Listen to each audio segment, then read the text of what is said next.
Welcome back, YouTube. It is Saiko, and today we are here back with another video in our 30 teams in 30-day series. And in today's video, we are going to be covering the Chicago Bulls. But before we get into the video, guys, if you guys could please like the video and also hit subscribe, I would really appreciate it. Also, don't forget to hit the bell for notifications because you don't want to miss out on another 30 for 30 that I always do. I'm also trying to reach 100 subscribers by the end of the year, so if you guys could, I would really appreciate it, and I'm pretty sure that Zach LaVine would too. So the Bulls probably have one of the best off seasons that I actually saw this year. They signed Lonzo Ball, got DeMar DeRozan in a sign and trade, signed the GOAT in Alex Caruso, got Derrick Jones Jr.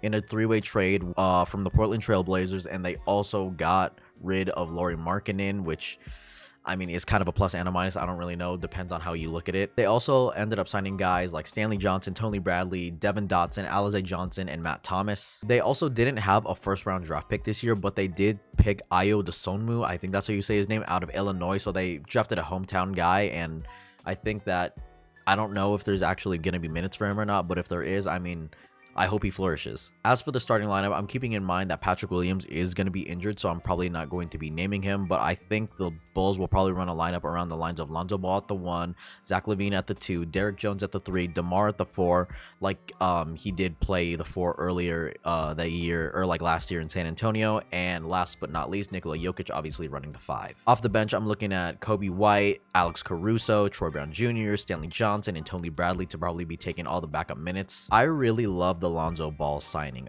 I really did want him to be on the Clippers, but obviously him in the Bulls was a dream come true, and I know that the Bulls for a long time that there were a lot of rumors about him going there, or at least them trading for him, and I mean, hey, it actually happened. The Bulls could literally make a Lob City type of team with the lineup that they have, or at least with a lot of the pieces that they have, especially getting Derrick Jones Jr. recently. It's just Lonzo's going to have a lot of passes to throw to people. On the Bulls media day, like about 2 days ago, Lonzo actually said he wants to go back to being a traditional point guard. So I'm assuming that his assist numbers are probably going to go back up because last year he was kind of more of an off the ball guy just because he was playing with Zion. But I will say, because of the fact that they did run point Zion in New Orleans, that Lonzo was actually capable of showing off that his offensive game can actually improve, and that he wasn't just going to be a guy to just pretty much pass the ball and play defense. So I'm really happy that Lonzo has become more of an offensive player, or that his offense has improved, because the world can now see that he's finally not a bust.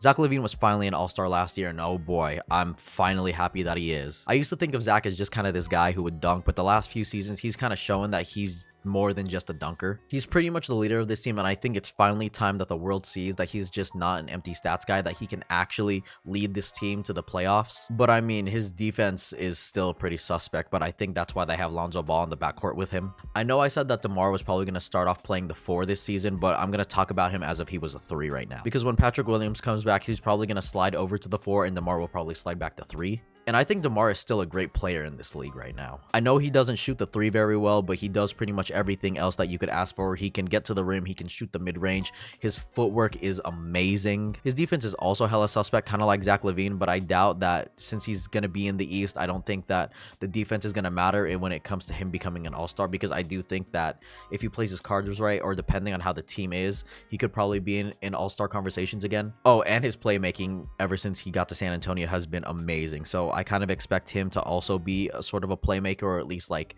you know, be able to make the right plays when the ball is in his hands. So I would say that his game has actually become pretty well-rounded outside of the defense. Derrick Jones Jr. is pretty much going to be there to be an athletic guy who also plays defense until Patrick Williams comes back.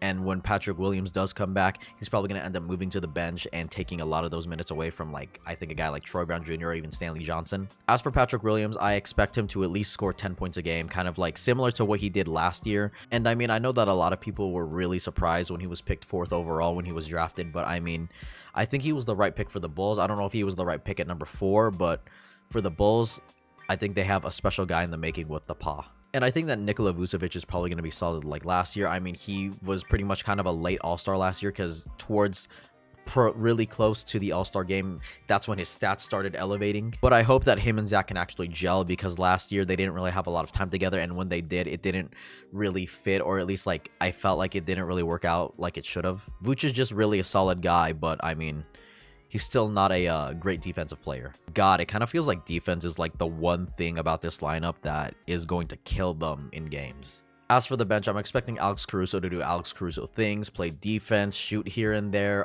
play make, get dunks. And he's also played with Lonzo, so that kind of helps that they have a familiarity if they do play in the backcourt together, which, I mean, they're probably going to share minutes together at some points. I hope to see Kobe White kind of develop into the sixth man of the year off the bench, or at least a sixth man of the year capable person, because honestly, now that you have Lonzo and you have Alex Caruso, he doesn't really have to play make as much. Not that he was much of a playmaker to begin with, but the guy is pretty much going to be there and shoot the ball. And I hope that he does shoot the ball, because he's pretty good at that, I'd say. Troy Brown is probably the one guy that I do expect to fall out of the rotation. Honestly, he didn't really play much, or at least I feel like I didn't see much of him when he did play in Washington. And then when he went to Chicago, he didn't really do much either. He's just kind of in my eyes. I expect Derrick Jones Jr. to pretty much take his minutes when Patrick Williams comes back. If Stanley Johnson plays like he did in Toronto, he's probably just going to end up being a defensive stopper. I don't really think that he's going to be that like lottery pick that we projected him to be, but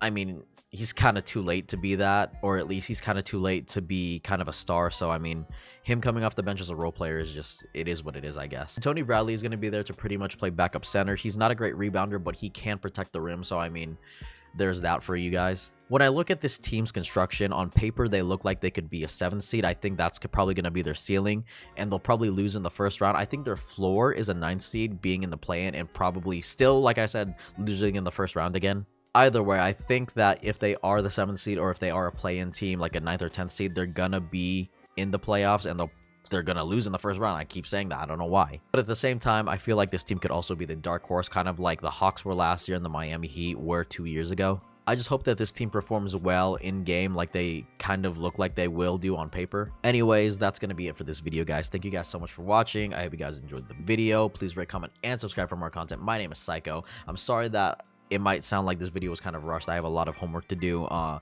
I still gotta edit this video. But yeah, I will see you guys tomorrow for my San Antonio Spurs 30 for 30, and I'll catch you guys later. Bye, guys.